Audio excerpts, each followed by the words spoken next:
ஓம் ஸ்ரீ வராகி தாயே போற்றி போற்றி. என் அன்பு பிள்ளையே, ஒரு நிமிடம் நின்று உன் தாயானவள் எனக்காக என் வாக்கினை நீ கேட்க வேண்டும். என் பிள்ளையே, எனக்காக நீ கேட்க வேண்டும் என்று உன்னை சொல்வதற்கு காரணம், என் பிள்ளையே, உன்னுடைய வாழ்க்கையில் நீ படுகின்ற கஷ்டங்களை பார்த்து உன்னை விட அதிகமாக வேதனைப்பட்டு கொண்டிருப்பது உன் தாயானவள் நான்தான். அதனால் என் வாக்கினை நீ கேட்டுவிட்டால் உன்னுடைய கஷ்டங்களுக்கெல்லாம் தீர்வு கிடைத்துவிடும்.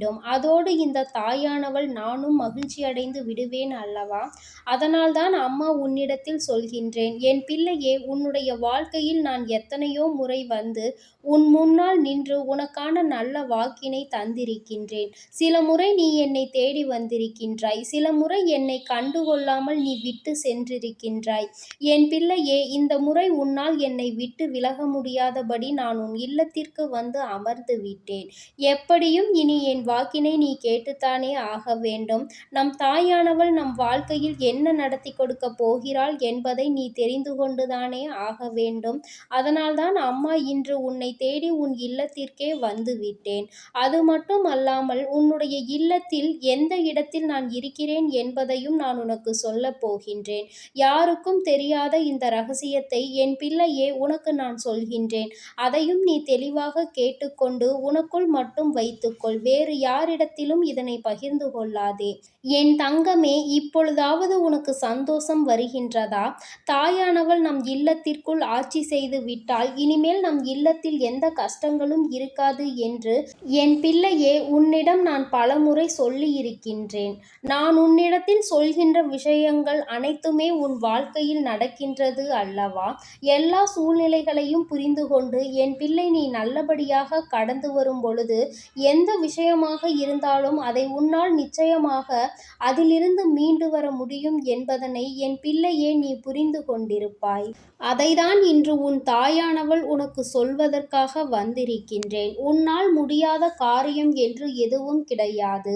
நிச்சயமாக எந்த சூழ்நிலையில் இருந்தாலும் என் பிள்ளையே உன்னால் அதிலிருந்து மீண்டு வர முடியும் என்பதை முதலில் நீ புரிந்து கொள். இது நாள் வரையிலும் நீ பட்ட கஷ்டங்கள் எல்லாவற்றிற்குமே உனக்கு நல்ல பதில் கிடைக்கும் என்பதனை நீ நிச்சயமாக புரிந்து கொள்ள வேண்டும். என் தங்கமே, என்றோ ஒரு நாள் நீ செய்த பிரச்சனையின் விளைவாக உன்னை தொடர்ந்து அது வந்து கொண்டிருக்கின்றது. சில கஷ்டங்களில் இருந்து மீண்டு வர முடியாமல் என் பிள்ளை நீ தவித்து நின்று கொண்டிருக்கின்றாய். என் தங்கமே, எல்லாவற்றிற்கும் மேலாக இந்த வாழ்க்கையில் உனக்கென்று இருக்கின்ற சில சோதனை கட்டங்களை இனிமேல் நீ தாண்டிவிட வேண்டும். எல்லா சூழ்நிலையிலும் நடந்ததையே நினைத்து வருந்திக் கொண்டு இருந்தால் இன்னமும் உன் வாழ்க்கை அடுத்த நிலைக்கு செல்லாது அல்லவா? என் தங்கமே, இந்த தாயானவள் இன்று உன்னோடு பேச வந்ததற்கு மிக முக்கிய காரணம் என்ன தெரியுமா? நீ இப்பொழுது இருக்கின்ற இந்த இக்கட்டான சூழ்நிலையில் இருந்து உன்னை மீட்டெடுக்க வேண்டும். இனிமேல் என் பிள்ளை கஷ்டம் என்று சொல்லிவிடக் கூடாது. எனக்கு சவால்கள் வந்திருக்கிறது என்றுதான் நீ சொல்ல வேண்டும். என் தங்கமே, நான் உன் இல்லத்தில் வந்து அமர்ந்து விட்ட பிறகு இந்த வாழ்க்கை என்றால் என்ன என்று உனக்கே நிச்சயமாக புரியும். இத்தனை நாட்களும் நீ பட்ட கஷ்டங்களுக்கு உனக்கு நல்ல பதில் கிடைக்கும். எதனால் இந்த வாழ்க்கை நமக்கு இப்படி ஆகிவிட்டது என்று புரிதல் உனக்கு கிடைத்துவிடும். இல்லை என்றால் அதற்கான ஒரு நல்ல தெளிவும் சரியான புரிதலும் உனக்கு கிடைத்துவிடும். நிச்சயமாக என் குழந்தையே, இந்த வாழ்க்கையில் அடுத்தது என்ன செய்ய வேண்டும் என்று யோசிக்க தொடங்கி விடுவாய். எல்லாவற்றிற்கும் மேலாக உனக்கு என்ன செய்து கொடுக்க வேண்டும் என்று உன் அம்மா நான் யோசிக்கின்றேனோ அதையும் நான் உனக்கு நிச்சயமாக செய்து கொடுத்து விடுவேன். தெய்வத்தை தினமும் காண்கின்றோம், தினமும் தீபம் ஏற்றுகின்றோம். செவ்வாய்க்கிழமை வெள்ளிக்கிழமை ஆனால் ஒரு கிழமை கூட தவறாமல் நாம் தெய்வத்தை வணங்குகின்றோம். இத்தனையும் செய்து என்ன பலன்? நம் வாழ்க்கையில் என்னதான் நடக்கிறது? தெய்வம் நமக்கு அப்படி என்ன பலன்களை தான் கொடுத்திருக்கிறது என்று என் பிள்ளை நீ நினைத்து வேதனைப்படுகின்றாய் அல்லவா? என் தங்கமே, இந்த வேதனைகள் சோதனைகள் எதுவும் இல்லாமல் உன் வாழ்க்கையில் இனிமேல் உனக்கு நல்ல விஷயங்கள் எல்லாமே நடக்க தொடங்கும். எல்லாவற்றிற்கும் மேலாக தெய்வத்தை வணங்கியதற்கு பலன் உனக்கு நிச்சயமாக கிடைத்துவிடும்.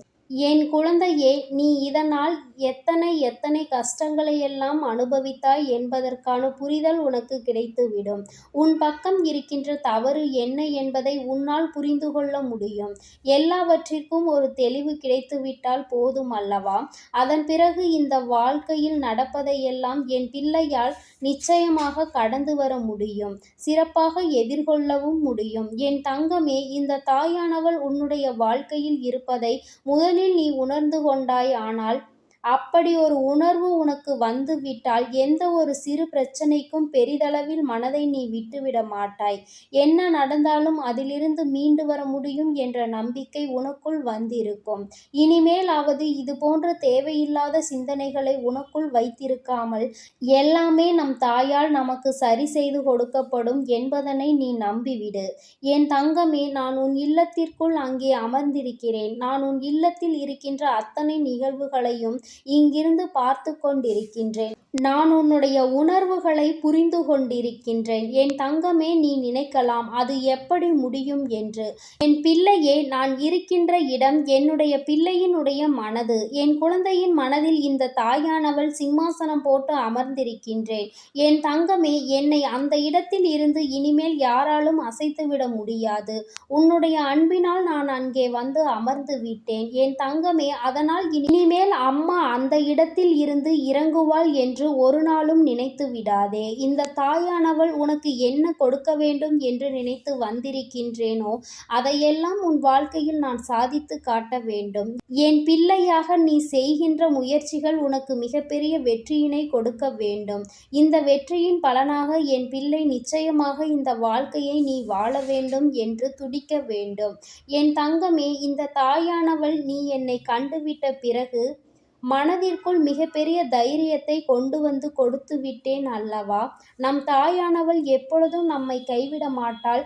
சோதனை காலங்கள் நமக்கு வருகிறது என்றால் நிச்சயமாக அதன் பிறகு வருகின்ற நல்ல காலமும் இருக்கத்தான் செய்யும் என்பதை நீ புரிந்து கொள்ள வேண்டும். எப்பொழுதும் ஒரே கரையில் நின்றுவிடக் கூடாது. இன்னொரு கரையையும் நாம் பார்த்துதான் ஆக வேண்டும் அல்லவா?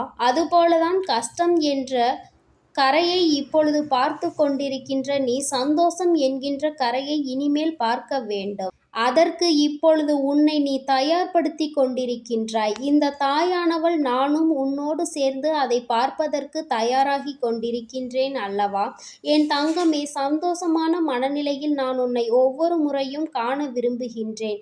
என் பிள்ளையே, ஆனால் என்னவோ நீ கண்களில் கண்ணீர் ததும்பதான் நின்று கொண்டிருக்கின்றாய். ஆனால் இனிமேல் இந்த தாயானவள் எப்பொழுது உன்னை காண வந்தாலும் நீ முகத்தில் புன்னகையோடு இருக்க வேண்டும். உன்னுடைய புன்னகையை கண்டவுடன் அம்மா புன்னகைத்து விடுவேன். அது மட்டும் அல்லாமல் கேட்டது எல்லாவற்றையும் உனக்கு அள்ளி கொடுத்து விடுவேன். நான் உன்னை காண வரும் பொழுது நீ மன கவலையோடு இருந்து கொண்டிருந்தால் அம்மாவினுடைய மனதும் கவலையாகிவிடும். உன்னோடு சேர்ந்து நானும் கவலைப்பட வேண்டி இருக்கும். என் தங்கமே, சந்தோஷம் என்பது என்ன தெரியுமா? எத்தனை கஷ்டம் வந்தாலும் எவன் ஒருவன் சிரிக்கின்றானோ அவன்தான் உண்மையான சந்தோஷத்தை அனுபவிக்கின்றான். அவன்தான் இந்த வாழ்க்கையில் உண்மையில் சாதனை படைத்தவன். நீயும் அப்படித்தான் வாழ்க்கையில் இருக்க வேண்டும் என்று உன் அம்மா நான் நினைக்கின்றேன். இப்படி நீ இருந்து விட்டாய் என்றால் இந்த வாழ்க்கையில் உனக்கென்று இருக்கின்ற எல்லா நல்ல விஷயங்களையும் நீ கொஞ்சம் கொஞ்சமாக எடுக்க தொடங்கி விடுவாய். உன்னுடைய இந்த நம்பிக்கை, உன்னுடைய இந்த விடாமுயற்சி உன்னுடைய கைகளில் உனக்கானதை கொண்டு வந்து சேர்த்துவிடும். இது போன்ற மனநிலையோடு இருப்பவர்கள் எதையும் தேடிச் செல்ல வேண்டிய அவசியம் இல்லை. தேடிய யாவும் உன்னை தேடி தானாக வந்து சேரும் என்பதில் எந்த ஒரு மாற்று கருத்தும் கிடையாது. என் பிள்ளையே, இன்றிலிருந்தாவது இந்த தாயானவள் இல்லத்திற்கு வந்துவிட்டாள் என்பதை புரிந்து கொண்ட பிறகாவது தேவையற்ற எண்ணங்களை எல்லாம் நிறுத்திவிட்டு உன்னுடைய இல்லத்தில் மனமகிழ்ச்சியோடு இருக்க வேண்டும்.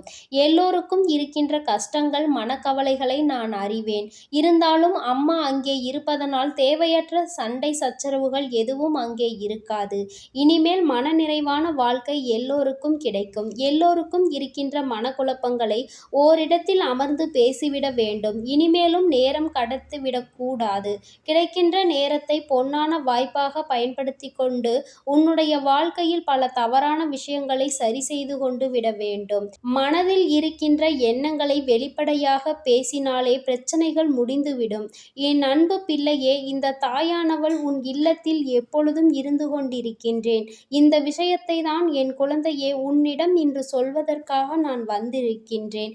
என் அன்பு பிள்ளைக்கு இந்த தாயானவளினுடைய ஆசீர்வாதங்கள் எப்பொழுதுமே முழுமையாக கிடைக்கும். என் தங்கமே, அதனால் நீ எதை நினைத்தும் கலங்காதே, எதற்காகவும் வருந்தாதே. நீ நல்லதையே நினைத்தால் உன் வாழ்வில் எல்லாம் உனக்கு எப்பொழுதும் நல்லதாக மட்டுமே நடக்கும்.